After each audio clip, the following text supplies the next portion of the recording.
Hello everyone, I am Ada, and once again, welcome to my channel, Ada's Chinese Corner. My goal is to help you improve your Chinese and take your Chinese to the next level.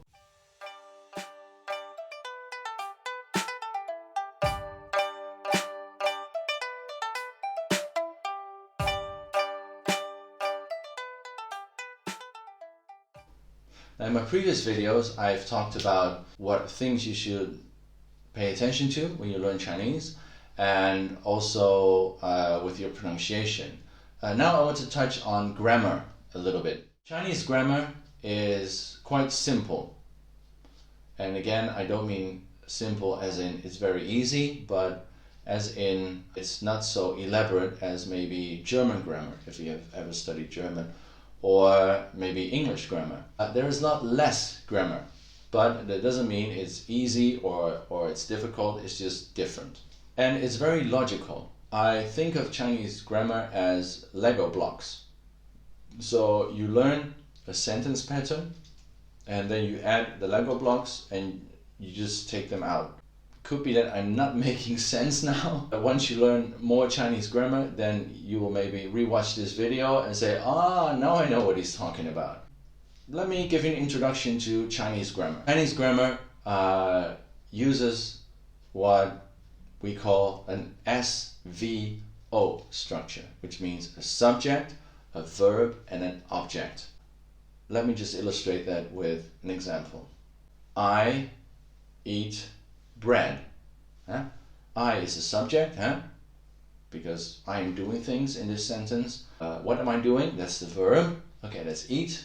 Now, the thing that I'm eating, the object, that is bread. So, I eat bread. Well, in Chinese, it's the same, okay? 我吃面包.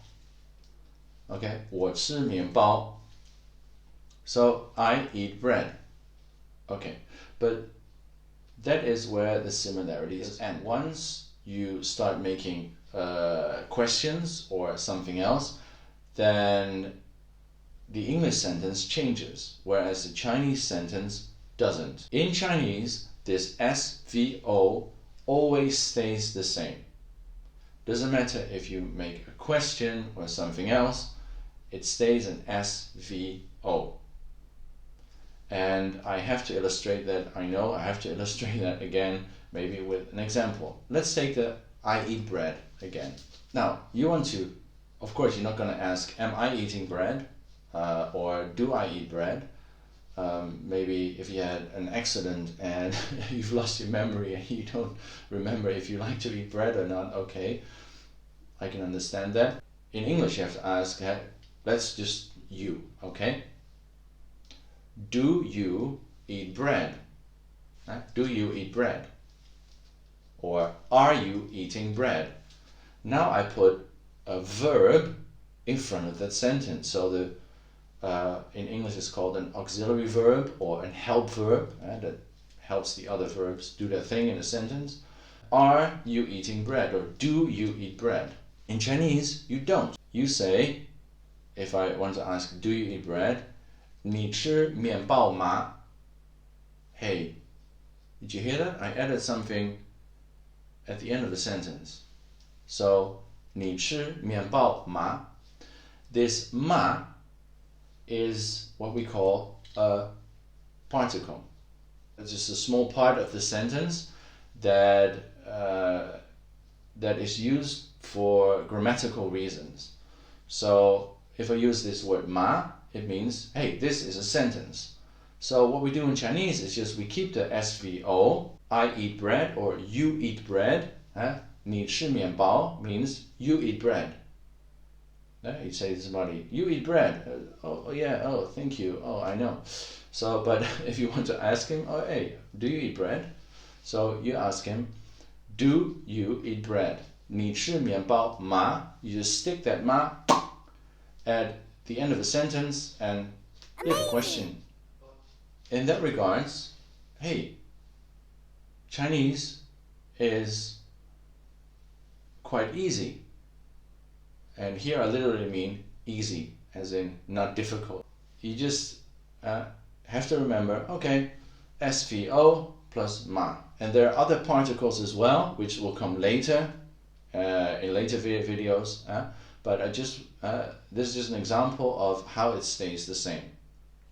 And also a bit of the pronunciation. In English, your voice goes up when you ask a question at the end of the sentence. In Chinese, it doesn't. 你吃面包吗? I don't go 你吃面包吗? That would sound very strange. People would understand what you mean, but it would just sound weird if you say it that way. So you just use the tones that are given to you in the sentence. Don't let your voice go up or down because you think, oh, it's a question, my voice has to go up. No, your voice has to go up when the character tells you to go up.